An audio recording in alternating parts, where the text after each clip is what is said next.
This is me just doing a short little video that I'm calling Being a Psychonaut Without Psychotropics to Experiment With. And things I've done in the past to trying to get an spiritual experience is I tried chewing on bay leaf like the oracles did in Greece. And I went to the grocery store and bought bay leaves. And at least in this country they are dry, and I didn't realize it, but they are sharp. So I knew that I had to, so I took the whole bag, maybe 10-50 leaves, and put it into my mouth and started to chew. And I got so bad cuts over my tongue. I started to bleed from the mouth, so we actually had to go to see a doctor to stop the bleeding. It got is it called infection or infectious? And my tongue swelled up, and there were these sharp little things that got stuck into the my tongue. So I don't recommend that one. And that's the only way I found a bay leaf in this country. They are always dried and in the small bag. And then as I love history, I read the history of what was used in the days of Nostradamus, and there were some records in a museum, and that he used red wine and nutmeg. So he put nutmeg into red wine before he scried. So that I had to do, so I did it. And I had only one big glass of wine, and then I took a teaspoon of, or I think it was a teaspoon or a tablespoon. And that might have been dangerous, I don't know, since 5 grams are considered poisonous and 25 grams in USA, so I don't really know the weight or anything. I was young. And I had the worst hangover of my life, and it lasted for 4 days, and it was difficult for me to get out of bed or go to work. My body was really saving up for water. I swelled up.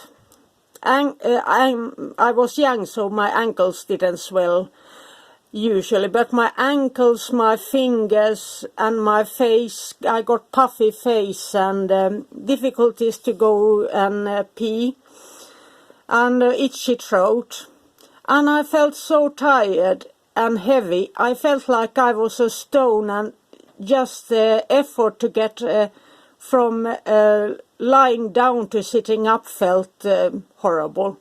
And I couldn't sleep on top of that, so that's something I'm never going to do again. And here goes what I stuck with after that, fasting. And that especially hard fasting when you don't eat any calories, that gives you the benefits of feeling, if you are grieving, you get into the deep grief state very quickly. So in one way you can say that you can process the feelings more direct as they come up. And the emotions goes times 100. So if I'm feeling something and I've been on fasting for, let's say, 5 to 6 days, no calories, that's when my emotions is all over the place. And with menopause, that gets quite crazy. And bread and water once a day. This one is a more stable way and more healthy way. You still have the extreme clarity of mind, and at least in my case, I get so great focus when I don't have anything in my stomach, like the blood flows to the stomach when you eat. So that's why I always, before any ritual, I always have at least 4 to 6 hours fasting prior. And after some practice. And the body adapts to this quite easily, so that goes quickly to learn, and the body, you stop thinking about food and things like that, and it comes naturally after a little while. And then there's the water fasting that I practiced here when I did the video High Magic. And that's nothing to eat at all, I only drink water. And that is between 1 to 9 days. And there are claims from both Catholic and Orthodox nuns who have done it for 3 months. And I don't know.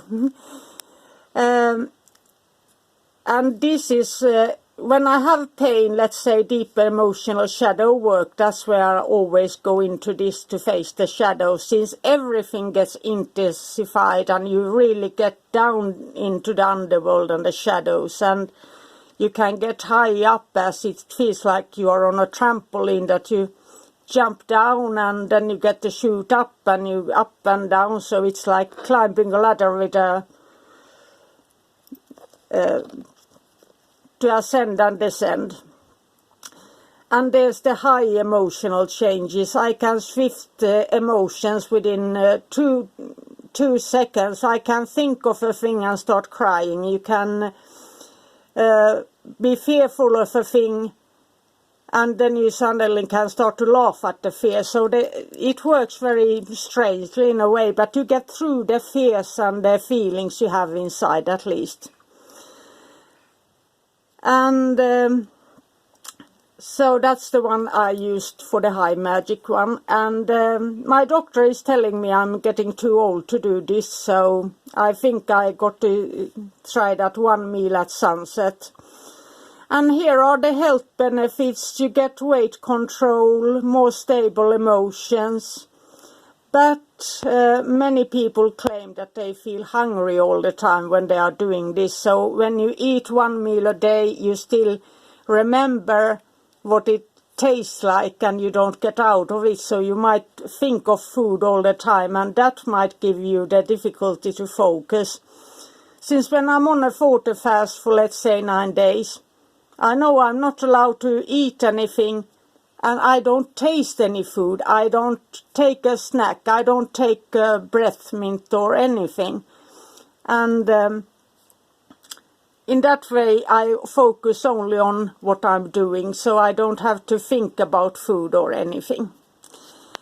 So this was just some thoughts about one who always wanted to have this full Psychonaut experience, but don't have access to the psychotropics that are kind and gentle that is needed for the Psychonaut experience.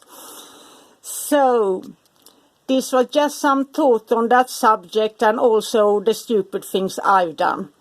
So have a magical day. Bye for now.